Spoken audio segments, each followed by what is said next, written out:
بسم اللہ الرحمن الرحیم۔ استقبال ماہ اذا۔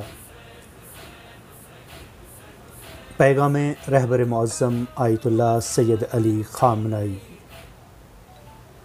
ماہ محرم کی مجالس میں ہر رنگ و نسل اور فرقے کے لوگ بڑی تیزی سے شامل ہو رہے ہیں۔ اس میں ایسی تقاریر اور گفتگو سے پرہیز کریں جس سے یہ دروازہ بند ہو جائے۔ کربلا فرقہ واریت کا نہیں بلکہ انسانیت کی درس کا ہے۔